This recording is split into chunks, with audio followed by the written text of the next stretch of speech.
आज मैं आपको एक कहानी बताने जा रहा हूँ जो कि मेरे दोस्त के बहन के साथ हुआ एक वाकया बताने जा रहा हूँ। लेकिन उससे पहले आप चैनल पे पहले बार आए हो तो चैनल को सब्सक्राइब जरूर करें। मेरा दोस्त आगरा में अपने माता पिता और बड़ी बहन जिसका नाम नीतू है वो उनके साथ रहता था। देखा जाए तो उनका एक छोटा सा हंसता खेलता परिवार है, लेकिन इस हंसते खेलते परिवार को किसी की नजर लग गई और ये हंसता खेलता परिवार एक दिन एक आत्मा के चपेट में आ गया। दरअसल नीतू की शादी की तैयारियां चल रही थी। नीतू की कल हल्दी थी। हल्दी में सब दोस्त रिश्तेदार बड़ी संख्या में आए हुए थे। नीतू की हल्दी का फंक्शन अच्छे से हो गया, पर दूसरे दिन नीतू की एग्जाम थी तो वो एग्जाम देने के लिए अकेले ही चली गई। आपके मन में ये बात आ रही होगी कि हल्दी के दूसरे दिन तो शादी होती है। आप ठीक सोच रहे हो। दरअसल नीतू की शादी रविवार को थी तो नीतू को हल्दी शनिवार को लगानी पड़ती। तो हिंदू संस्कृति में शनिवार के दिन हल्दी नहीं लगाई जाती, इसलिए नीतू को शुक्रवार यानी कि फ्राइडे को हल्दी लगाई। तो दूसरे दिन नीतू की लास्ट ईयर की फाइनल एग्जाम थी तो नीतू उस एग्जाम को मिस नहीं करना चाहती थी। नीतू को घर वालों ने बाहर जाने को मना किया था। नीतू की दादी ने नीतू को समझाया था कि जब नई नवेली दुल्हन या दूल्हे को जब हल्दी लगाई जाती है तो वो घर से बाहर कहीं नहीं जाते। लेकिन नीतू को तो एग्जाम देनी थी तो नीतू चुपके से एग्जाम देने के लिए कॉलेज चली गई।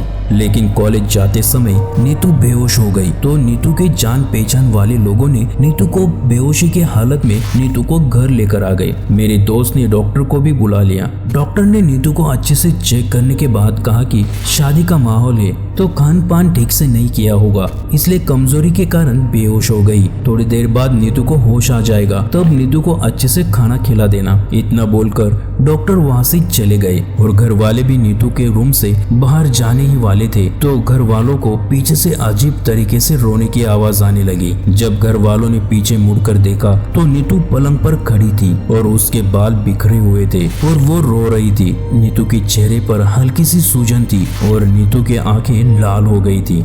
दादी को समझ आ गया कि आखिर क्या हो रहा है तो दादी ने नीतू से पूछा, कौन है तू? तो घर वाले घबराकर दादी से कहने लगे, दादी आप ऐसा क्यों पूछ रही हो? दादी ने कहा, मैंने मना किया था ना घर से बाहर जाने के लिए, अब देखा बाहर जाने का नतीजा। घर वालों को कुछ समझ में नहीं आ रहा था आखिर नीतू को क्या हो गया है। मेरे दोस्त ने फिर से डॉक्टर को कॉल किया और सब हकीकत बता दी। तो डॉक्टर नीतू को देखने के लिए वापस घर पर आ गए। तो नीतू को देखने के बाद डॉक्टर को भी समझ में नहीं आ रहा था। नीतू अजीब अजीब हरकतें कर रही थी, सबको गंदी गंदी गालियां दे रही थी और बीच बीच में नीतू, आई लव यू, मैं तुमसे प्यार करता हूँ, मैंने कितनी बार तुम्हें पुकारा पर मेरी आवाज तुम तक आती ही नहीं थी, लेकिन आज हम मिल गए, I love you Neetu. Doctor ये सब चुपचाप देख रहा था। नीतू जोर जोर से अपना सिर पटकने लगी और कहा, भाई भाई बचा लो, ये उस मटके से बाहर आया है ट्रेन की पटरी के। इतना बोलते ही नीतू बेहोश हो गई। डॉक्टर को भी ये सब अजीब लग रहा था, लेकिन डॉक्टर ने कहा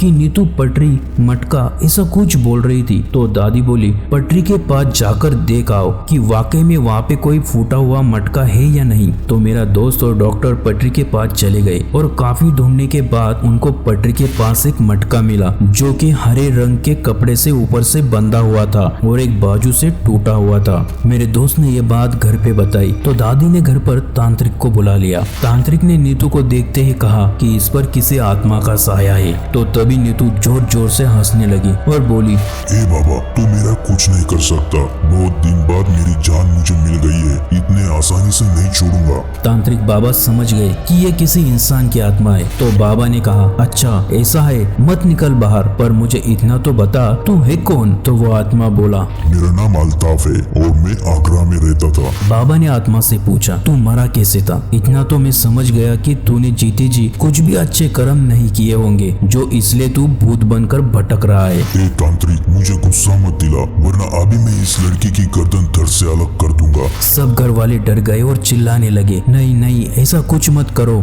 सुन तांत्रिक, तो मेरा कुछ भी नहीं बिगड़ पाएगा। तो तांत्रिक ने उस आत्मा को कहा, ऐसा है तो अपने बारे में कुछ बता, अगर तुझे मुझसे डर लग रहा है तो मत बता, जाने दे। आत्मा को बहुत गुस्सा आ गया और वो कहने लगा, तुझे मेरे बारे में जानना है ना, तो सुन, मेरा नाम अल्ताफ है। मैं आगरा के पास एक छोटे से गांव में रहता था। मैं बहुत ज्यादा शराब पिया करता था। मुझे मेरे घर वालों ने घर से बेघर कर दिया। मैं जिस लड़की से सच्ची मोहब्बत करता था, साला उसने भी मेरा साथ छोड़ दिया। अब मेरे जीवन में ऐसा कोई भी इंसान नहीं बचा था।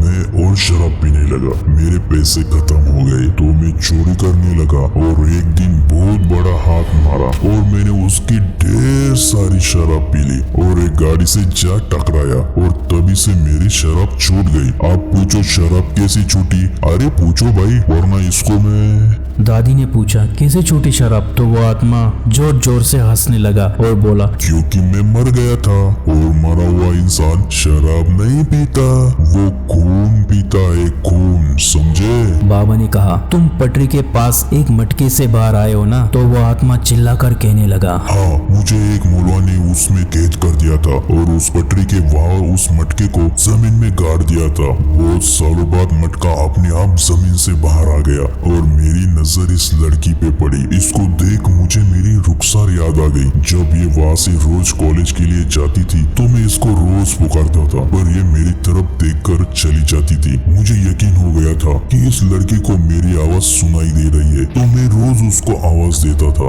इस भरोसे कि ये आकर मुझे इस मटके से आजाद कर दे। और हुआ भी कुछ ऐसा। आज जब ये लड़की वहाँ से जा रही थी तो इसने अपने किसी पेशेंट वाले को आता देखकर मेरे मटके के पास आकर छुप गई और ये मौका मिला था मुझे, तो मैं कैसे पीछे हटता। तभी इस लड़की ने उस मटके को अपने हाथ में ले लिया और बोली, कितना सुंदर मटका है ये।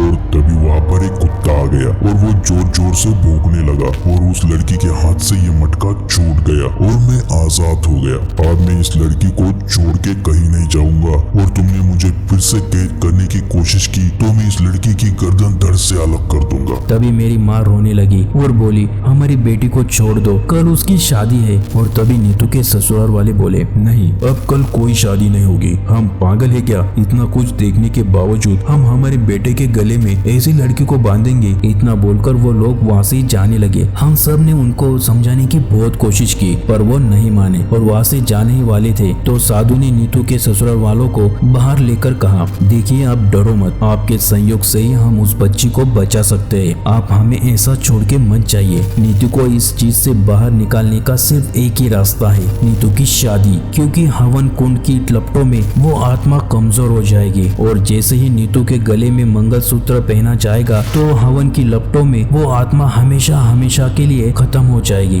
और वापस वो आत्मा और किसी की जिंदगी बर्बाद नहीं कर पाएगी। लेकिन वो लोग हमारी बात सुन ही नहीं रहे थे और वो वहाँ से चले गए। लेकिन कुछ समय बाद दूल्हा वापस चला आया और कहा, मैं नीतू से शादी करूंगा। मेरे दोस्त की माँ ने दूल्हे से कहा, लेकिन तुम्हारे मम्मी पापा? तो दूल्हे ने कहा, आप उनकी चिंता मत करो, सब ठीक हो जाएगा, आप शादी की तैयारियां करो। सब घर वाले रोने लगे और दूल्हे के पैर छूने लगे। तो दूल्हा कहने लगा, नीतू से सच्ची मोहब्बत की है तो ऐसे कैसे छोड़ सकता हूँ। दूसरे दिन नीतू और प्रज्वल की शादी हो गई। बाबा ने उस आत्मा को हमेशा हमेशा के लिए मुक्ति दे दी और उस टूटे हुए मटके को गंगा में बहा दिया। आज भी नीतू के ससुराल वालों ने नीतू का स्वीकार नहीं किया है। नीतू और प्रज्वल आज भी मेरे दोस्त के घर पर ही रहते हैं। आपको आज का वीडियो कैसे लगा कमेंट में जरूर बताएं और चैनल को सब्सक्राइब जरूर करें।